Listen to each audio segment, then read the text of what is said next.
Morning, everybody, and thanks for having me today. I should have been a little less asleep at the switch. I'd have to jog on up here and get, at least maybe I got my blood flowing a little bit. I tell you what, I've got a presentation here I want to walk you all through, and so I'm actually not going to stand up here at the podium. I'm going to kind of walk down and walk around a little bit. I think that's a little bit more intimate, a little bit more connection. I'm going to try to get through it fairly quickly because I'm going to give you all, if you have any questions, an opportunity to ask them. Because, you know, potentially a dialogue is more interesting than just me standing up here lecturing.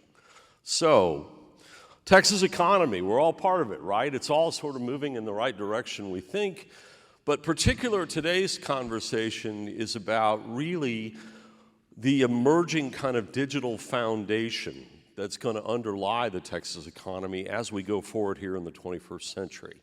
And so what I'm going to talk about is two things. One, I'm going to talk about kind of the role of technology in the Texas economy as we stand here today, but more to the point, and this is, I think, hopefully going to lead into more interesting conversations going forward, what do we need to be doing as we are thinking about things like artificial intelligence, as we are thinking about things like how do we handle the data demands of the world, as we are thinking about the workforce needs of an economy that's so much about managing and processing information.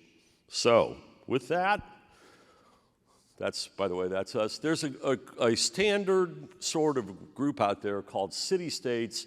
It's now CompTIA, that's now the Computer Association something something. They've always done a report on the role of technology in the Texas economy, actually every state economy out there, and their view is, wow, it's important. We are number 2 in tech employment rank, number 1 actually in adding new tech jobs. They actually combine together jobs that are based in a given industry, semiconductors, for example, and occupations, data scientists, and say, yeah, ballpark, somewhere around, a little over 750,000 jobs in Texas. It's a big number, and it's growing. Okay, great. This is not particularly revelatory information, but it's good to know. We're in pretty good shape according to these guys. Our focus on this is a slightly narrowed version of this.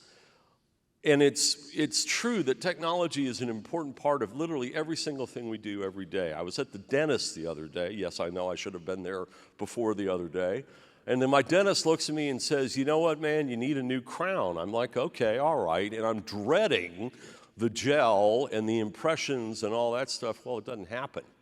Comes over with a wand, jams it in my mouth. I hear about 4 beeps, and they're done. I'm like, what happened? We say, well, we just took a digital impression of your mouth, and you're going to have a crown in a couple of weeks. So that's technology in every single thing we do, every day, all day long. We don't even think about it. So what we're doing here is saying, okay, given all of that, what do we as a state produce that enables all of that? That's the definition we've used. We did build a little bit on the cyber states definition. Basically, it's a combination of software, data processing, some manufacturing elements, some services elements, some education elements, a little bit of wholesale trade, and then the stuff down there at the bottom is the technical version of how we did it. Basically took payroll-based information by industry, integrated all that, took some ratios, ran it through a model of the Texas economy, and got the results. So, before we get to that, here's what it looks like. One of the things I want to point out that's interesting about this is broadly breaking our technology-based employment down into 2 broad groups, stuff, technical term, stuff, and services. So historically, 10 years ago, 2012, stuff dominated, close to about 3/4 of the jobs. Today, there are almost as many jobs in services as there are in actual production of physical things. And that's the trend. All the growth is coming on the soft side of the equation. Now, we did some things in the last legislative session that's going to help this a little bit, and you'll hear about that later on today. We are now, I think, better positioned than we were even 2 years ago to bring more hard tech manufacturers back to Texas. And we'll, I think, balance this out a little bit. But big picture trend-wise, technology is less about making things and more about adding value through the application of knowledge, which is really about services. So as a share of overall employment, look at the growth. And again, this is all the last 10 years. Look at the skyrocketing in 2022. That's because we are increasingly a center of knowledge here in Texas. All right? So how do we roll all that through the model? This is a highly simplified version of this. What it comes down to is, if you look at different measures, value added is that's the equivalent of GDP. So when you hear people talk about GDP, that's literally top line revenue minus cost of goods sold. That's what's called value added. That's the equivalent of GDP, including all the ripple effects, right around 20% of the Texas economy. A little bit more on the wages side, because guess what? The average technology job pays almost twice what the average job in Texas pays.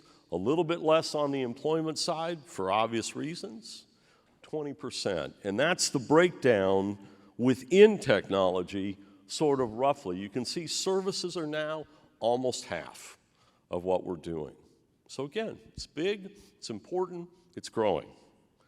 So let's take a half a step back. So we all think we know what I've sort of said here. We're continuing to clearly move toward being based on applying knowledge, information, all these different factors here, sometimes directly through services, sometimes it's indirectly embedded in the technology, oftentimes it's in some combination. There's a whole range of factors out there that influence the overall economic direction of Texas in the near term. You know, certainly overall economic trends, inflation, interest rates, people paying any attention to that stuff? Just a little bit, right? Global political events, conflict, that actually makes a difference, big time. Those are the things that have a huge influence on us in the short run, and then not the least of which, say this all the time, we as a nation pumped in $7 trillion worth of stimulus in a $21 trillion economy. 1/3 of our economy got added in over and above in 20 and 21, and we haven't actually realized all that yet. There's still a bunch of infrastructure spending that has been authorized, allocated, but not actually occurred. That's the equivalent, if you're assuming simple math, 3% growth a year, we took 10 years worth of growth and shoved it into about an 18-month period. We're still feeling the effects of that. So all of this has had some really interesting distorting effects on the economy, both in the recent past, and now what we're living through is the backlash. Now we're living through the reality of 8% money and, you know, lack of project finance and all these other things. Ultimately, that will begin to shake out, and we'll start caring about what we on the economics world call the supply side of the equation, which is really, what's our foundation? What kind of industry clusters do we have here? What's our labor force and educational environment look like? What's our infrastructure look like? And then certainly something that everybody in this room cares about, what's our business and regulatory environment look like? And you know, I think all in all, we think we're reasonably well positioned on all of these. But I want to extend this a little bit, and I want to start talking specifically about what's going to influence the future of technology here, because I think that's what you're going to be talking about for the balance of the day to day. And so again, this is from the guys at Site Selection Group. It's a lot of information up on a slide. You can look at it later. What it basically says right now, in the areas they care about, they've got these 8 areas, literally tech presence, that's the equivalence of industry clusters, a couple of different measures on labor and education. One of the things I think is actually important is the work from home environment. In any event, the I-35 corridor, because they look at this on a city's basis, is in pretty good shape. You can see that overall, Austin's sort of in the top 10, Dallas is too. You know, other parts of the state are working on catching up, but according to folks who do this every day for a living, we're in pretty good shape in general. But one of the things that's coming is that we are beginning to think more and more about artificial intelligence. And what it takes to run artificial intelligence is a massive amount of capacity, and the costs of running it, the term that people use is compute. which is the combination of hardware and power, that is skyrocketing. You have seen a skyrocketing in the cost, and it blows up what used to be called Moore's Law, which, for those of you who are familiar with that, had to do with how the price of computing essentially was cut in half every couple years. That's completely changed. I don't actually believe this forecast, but it's an interesting illustration. If current trends continue, by 2027, the cost of running AI would be the equivalent of our economy. Now, I gave a speech one time that said, you know, if current trends continue, by 2030, 1 in 3 Americans will be an Elvis impersonator. So an Elvis impersonation was the fastest growing occupation in the country. So take this with a grain of salt, right? Don't believe the data per se, but again, the point is, this is something that we are not really prepared for at this stage of the game. And this one is interesting.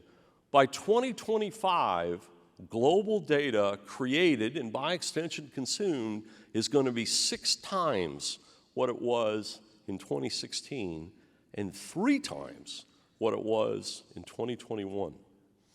So this is really, really important. And why it's really important is, like with a lot of these things, this is a fork in the road. This can be a challenge for Texas, or Texas can grab the bull by the horns, to sort of torture the metaphor, and be a leader in this space, and be the place where, in fact, we have enough power, and we have enough hardware, and we have a couple of other things.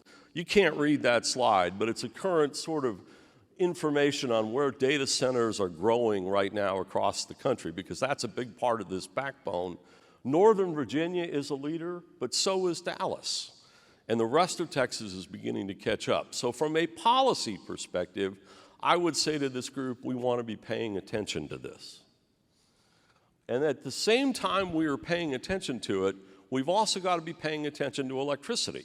Most of the conversation for us has been about, oh my God, the power went out and the implications on Mr. and Mrs. Jones at home. Well, that's important, but from an economic development standpoint, what's important is availability, reliability, and price.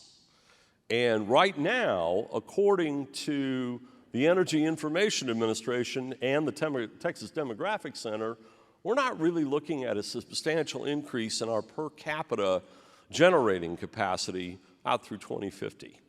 Okay, if we do, if we are in a position to have available, reliable, and cost-effective power, we're better able to compete from an industry standpoint, from an emerging industry standpoint. So I'll just bring it back to what I said before. This is the same slide I put up before with a couple of different variations. We're pretty well positioned, but competition right now is really, really fierce. So we were ranked in 2022 3rd in the value of incentives, 13th in the number of transactions, economic development transactions, 10th in the jobs created on ED deals. Some of that is because we were lacking a certain key piece of legislation, which we now have back in place, which is great. But the point is, the world is out there competing hard.